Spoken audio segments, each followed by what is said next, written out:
Oh, hi, it's Randy Kelly. So, I just got back from seeing Wuthering Heights.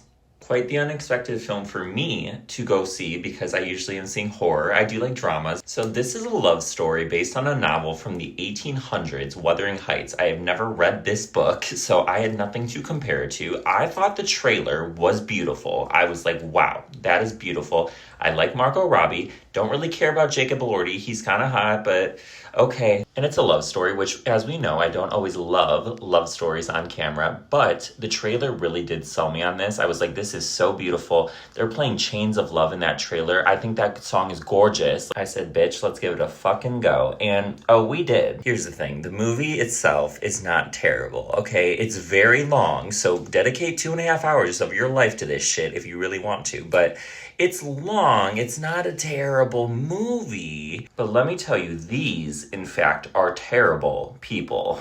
Let me ask you a question. We're supposed to be rooting for this couple. We're supposed to be rooting for them. Like, we are supposed to like them because they're bad people. It's about this woman named Kathy, Margot Robbie, and Jacob Elordi is Heathcliff.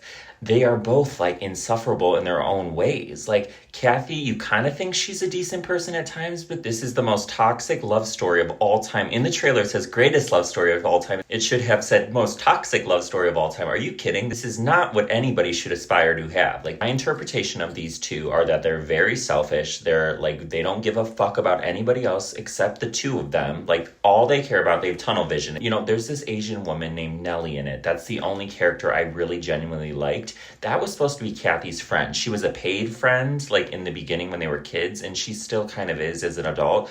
But like, that's a friend to you, and she treats her like shit throughout the whole movie. Kathy treats Nelly like shit. At one point, she tells Nelly, she's like, you've never loved anybody, and nobody's ever loved you in your life. Like, that's fucking mean. She's a mean bitch. Basically, as children, Kathy's family takes in Heathcliff. He like doesn't have a family, whatever. That family doesn't have a lot of money. All of a sudden, they get this new neighbor who has a lot of fucking money. When this neighbor arrives, they're already adults at this point. And Kathy likes Heathcliff. However, she is so desperate to get the attention of these people with money because she wants to have money. So it's like she eventually gets proposed to the guy with a ton of money, but she loves Heathcliff, right? So it's kind of one of those like...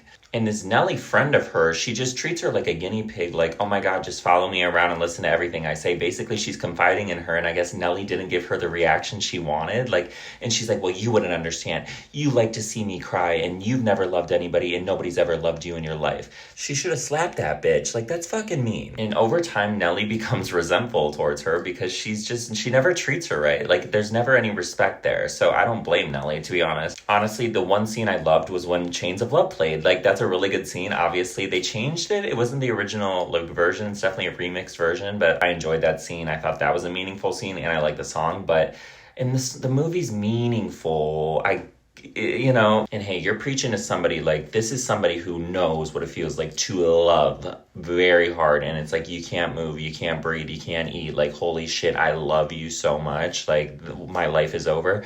But it's like, it's complicated in this movie. And then there's this other character named Isabella. Now, I don't know if she was meant to be, she's very weird. She's just very fucking weird. I don't know if she was meant to be special needs. Like, if she is, then I understand. But they never specified that, I don't think. So I was like, why is this bitch so weird? And ultimately, Kathy ends up being really mean to Isabella because she's very jealous when it comes to Heathcliff. And then Heathcliff doesn't give a fuck about Isabella, but then ends up marrying her to get back at Kathy. It's messy, right? They're bad people. Like the whole thing is just a display of like, I was kind of just repulsed by these humans. And I was like, okay, can this end yet? And then the ending is kind of... Like, the ending is a little sad, like, but, like, it's hard to feel bad. Like I said, it's hard to feel bad for them in particular. If these were different people, different circumstances, sure. Like, I heard people sniffling in the crowd, so obviously some people were emotional. I did not cry personally, but, I mean, I could see it's, like, emotional, but... Personally, for me, I went more on their character and like they just... And then the dad of Kathy, he was kind of tossed to the side as well. So it's just Kathy continued to fail me as a character. I'm like, you have made every bad decision, in my opinion. You're cheating on your husband. You're fucking over Nelly. You're fucking over Isabella. You're fucking over your father. What the fuck, Kathy? I mean, it was beautifully shot. It was well acted, of course. They're good actors. But I don't know how I feel about it. I'm so torn. I'm usually not this torn. I'm very like...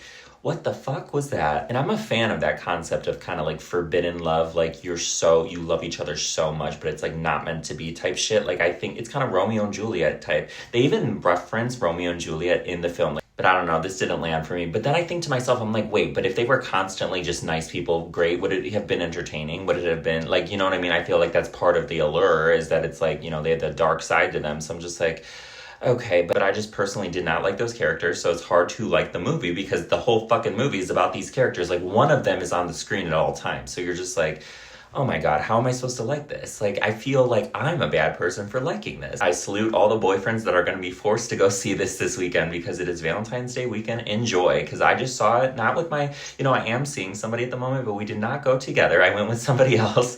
I don't think that's something you want to see with your significant other, but go off. This might not be true at all. Like, this might just be in my own head, but I almost feel like the metaphor in this film is that, like, love will kill you. Like, I don't know if that's what they were going for. That's what I interpreted it as, but Wuthering Heights, I don't know what to say about you, girl. You were something, but you know what? Scream 7, I think, is going to be a lot better. 2 weeks. And you know what? Some people loved it. I read a lot of the reviews. A lot of people loved it. So, I mean, if you love it, love it. Go love it. It's a damn movie, and I have a damn brain. I think for myself. I can't think for anybody else. So, yeah, you don't have to agree with me. I don't love it. This is my take on it. So until next time, I'll talk to you soon.